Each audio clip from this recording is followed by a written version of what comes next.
emenda à nova lei eleitoral italiana pretendia tirá-la da próxima disputa eleitoral. O que de fato aconteceu? Olha só, Peron, isso para você ver que nível que chega a nossa política, né? Ainda mais quando se trata de uma candidata mulher e de uma deputada mulher. Então eu não tenho dúvida de que tudo que acontece no ambiente político, principalmente no mundo político italiano, que é um ambiente ainda mais conservador, é essa vontade de tirar do jogo uma mulher que tem dado resultado no seu trabalho. Então eu não tenho dúvidas de que essa foi uma manobra muito clara dos meus adversários de, com medo da competição eleitoral, tentar me tirar do jogo. É claro que esse foi um autogol, como se diz em italiano, né? Foi um gol contra justamente porque as pessoas que tentaram fazer isso acabaram sendo engolidas, porque nós tivemos uma mobilização enorme por todos os deputados, senadores, para tentar resolver esse problema em menos de 48 horas, e onde em plenário nós tivemos o voto unânime, todos favoráveis para defender a minha candidatura e principalmente o meu trabalho. Graças a Deus eu sou uma deputada, se não a mais respeitada perante todos os colegas, independentemente de direita, de esquerda. Eu sou muito respeitada e as pessoas sabem que realmente eu sou política, não estou ali para fazer negócio, não estou ali para ganhar nada em troca, pelo contrário. Eu faço a defesa daquilo que eu devo fazer. Então, eu sou muito respeitada e esse foi o grande resultado. Foi uma reviravolta onde nós conseguimos vencer quase que por unanimidade essa diminuição dos 10 anos para os 5 anos, dando aí a nova vontade, né, a nova possibilidade de eu poder me candidatar. De qualquer forma, nós vamos continuar lutando, porque foi o que eu disse, não é só a intenção de me tirar do jogo, né, mas eu acho que os direitos políticos de todos os cidadãos no exterior não podem ser limitados.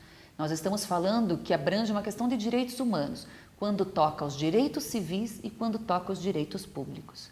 A Itália participa de um Conselho Europeu, onde o próprio Conselho Europeu dita regras para as eleições em geral, justamente para que não aconteça, como é o caso que aconteceu no governo Chaves na Venezuela, onde do dia para a noite o parlamento determina critérios de inelegibilidade justamente para tentar varrer da sua frente um candidato adversário, um potencial candidato adversário. Então, nós vamos prosseguir nisso para que todos os cidadãos italianos no exterior sejam livres de participar das eleições. Nessa nova lei eleitoral italiana, entrou um dispositivo novo que permite que os candidatos italianos se candidatem na circunscrição exterior. O que você pensa disso? Eu sou totalmente contrária. Inclusive, essa também foi uma guerra nossa, no mesmo tempo em que eu discuti o problema das candidaturas de pessoas que já tinham tido mandatos, ou que foram magistrados, ou que tiveram carreira militar, da inelegibilidade dessas pessoas, nós discutimos muito a questão também dos italianos que residem na Itália e que podem se candidatar no exterior. Isso é uma tentativa de ocupar o espaço que é nosso e, mais uma vez, limitar os direitos políticos dos cidadãos que aqui vivem. Trazer pessoas que moram na Itália, que não conhecem a realidade dos italianos no exterior, para que se candidatem aqui e nos representem, não existe lógica, não existe lógica. E eu fui a única que, em plenário, defendi isso. Defendi e tive a ajuda de vários colegas que me defenderam. Tentei mobilizar isso, inclusive com o ministro das Relações Exteriores na Itália, para que essa votação fosse mudada. Por outro lado, os outros meus colegas, falando do próprio Maia, era o único que poderia ter proibido a passagem dessas emendas na Comissão Constitucional, porque essas emendas foram colocadas na Comissão Constitucional da Câmara dos Deputados no último minuto da aprovação da reforma da lei eleitoral. E o nosso querido colega deputado, que poderia estar lá para proibir isso, não estava. Ele estava em qualquer lugar, enfim, fazendo outras ações, mas não dentro do parlamento, que é o seu dever. E, por outro lado, meus colegas do Partido Democrático também nada fizeram para evitar isso. Então, eu posso, e tenho clareza disso, inclusive muitos colegas me ajudaram no momento, porque eu fui a única combativa em plenário para tentar impedir com que isso acontecesse. Claro que dentro de um voto de fidúcia, de uma lei de confiança, a gente já tinha tudo isso bloqueado e blindado dentro de um texto único. Mas, de qualquer forma, a gente vai continuar lutando, como o próprio Senado fez agora na segunda, na votação em Senado. O Senado se colocou completamente contrário.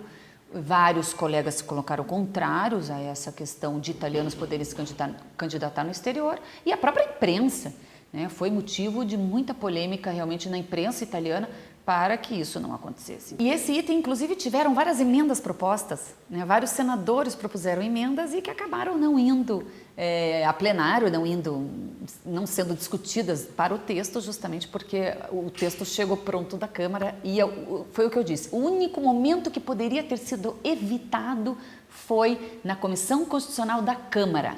E os nossos colegas que são deputados no exterior, que poderiam ter evitado, não estavam. Na sua visão, esse novo dispositivo não desvirtua um pouco aquele conceito original da Lei Tremaglia com relação aos italianos no exterior? Claro que desvirtua, justamente porque a nossa realidade é muito diferente dos italianos que moram na Itália. É claro que a gente não tem uma consideração de território, a gente não tem uma consideração fiscal, a gente não tem uma consideração de questão sanitária, enfim, são vários itens que são locais. Quando a gente fala na visão macro, né, e aí é a visão macro que os italianos que residem no exterior, eles têm o direito de ter voz no parlamento italiano, e isso é maravilhoso, é o único parlamento no mundo que dá direito aos italianos no exterior, aos residentes no exterior, de serem representados nos seus parlamentos. Isso é muito democrático, mas desde que os representantes sejam dessas comunidades. Não tem lógica, a gente dá o exemplo aqui no Brasil, um deputado do Amapá representar São Paulo no Congresso Nacional. Então, nós estamos falando de circunscrições diferentes. E isso é uma discrepância perante o que é a representação democrática.